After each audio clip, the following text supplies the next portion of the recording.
Toto som v živote potreboval. Síce tu máme veľké ROG oko, no v skutočnosti sa tu schovávajú plnohodnotné HiFiMan slúchadlá, ale pre hráčov aj s takýmto mikrofónom.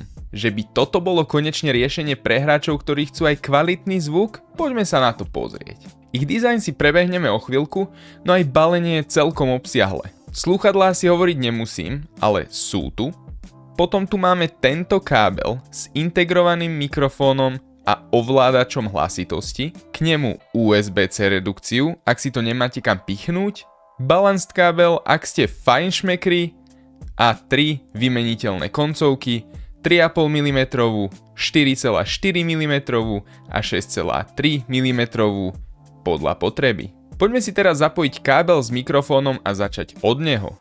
Čo sa týka celkovej kvality mikrofónu, tam mu asi nemám úplne, že konkrétne čo vytknúť, zvuk je na takýto headset celkom obstojný. Bohužiaľ, veľmi sa prenáša zvuk z kábla do mikrofónu, takže ak sa krútite pri hraní, spoluhráči úplne nadšení nebudú.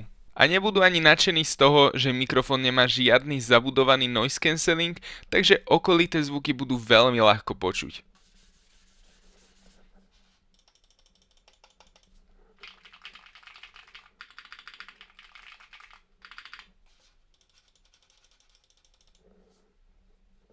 Nebudem vám klamať, je úplne skvelé, že tu máme túto možnosť mikrofónu, no úprimne, mňa zaujímali hlavne tie samotné slúchadlá, a to predovšetkým kvôli týmto 100 mm planármeničom. Pozeráme sa na kolaboráciu HiFiMan a Asus a nehovorte mi, že aj ten dizajn tu proste nevychytali. Vidíme tu síce veľké, no pomerne stealthy ROG logo, veľká časť materiálu je tu kovová, pôsobia fakt byteľne, pevne, na niekoho úprimne asi aj trošku ťažšie, nie sú teda úplne najľahšie, no na hlave sedia výborne, sú dobre nastaviteľné vďaka tomuto headbandu s obrovským rozsahom a za mňa veľmi dobrými a pevnými krokmi. Čo sa mne nepáči je tento kovový most nad headbandom, ktorý pretrča ešte tak pol kilometra nad hlavu a to ja nemám malú hlavu. Prehoďme si teda káble, dávam tam tento druhý, pre mňa s 6,3 mm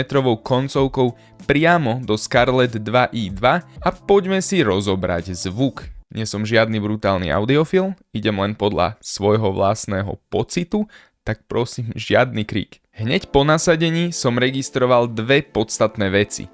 Prvou sú tieto parádne náušníky, ktoré sú mekučké, pohodlné, veľmi prispôsobivé a dokonca príjemné aj s mojimi okuliarmi. Druhou vecou je, že tieto slúchadlá sú otvorené.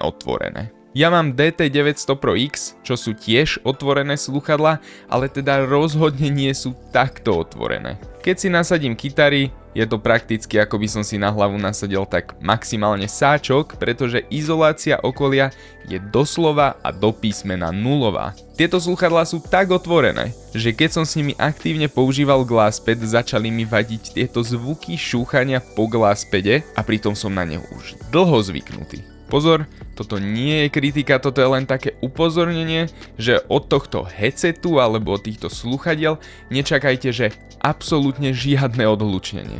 Inak pokiaľ si odmyslím tento nedostatok externých zvukov, tak práve vďaka tej otvorenosti, tej priestorovosti sa mi s nimi hralo, že výborne. Ja som FPS hráč, takže v FPS-kách som nemal vôbec žiadny problém identifikovať, z ktorej strany zvuky pochádzajú, rozsah zvuku je vynikajúci a neušlo mi vôbec nič, čo sa v hre dialo. A rovnako tak som si dokázal užiť aj hudbu, pesničky, videá, ktoré som si púšťal, pretože pôsobia fakt zvukovo kvalitne a oveľa kvalitnejšie ako všetky headsety, ktoré som dodnes skúšal, aj keď dobre, až tak veľa som ich zase neskúšal. Trošku nepríjemná je cena, ktorá u týchto slúchadiel predstavuje viac ako 300 eur, a teda ak sa rozhodujeme medzi nejakými higher end headsetmi, Asus ROG Kitara určite stoja za zváženie. Ak by som si ich ale kupoval čisto na používanie bez mikrofónu, tak sú stále vynikajúce a ponúknú veľa, no v 300 až 350 eurovej kategórii už sa dá zo standalone slúchadiel fakt vyberať a tam neviem, či by som nešiel skôr po nejakej konkurencii, aj keby to mali byť nejaké iné HiFiMany. Napíšte mi vy do komentára, čo si o takejto kolaborácii zvukovej značky a hernej značky myslíte. Dám vám na ne link aj dole do popisu. Ak sa vám video páčilo, nezabudnite hodiť like a subscribe. Tu si môžete pozrieť aj niečo ďalšie. No a my sa vidíme zas ďalší piatok. Čaute.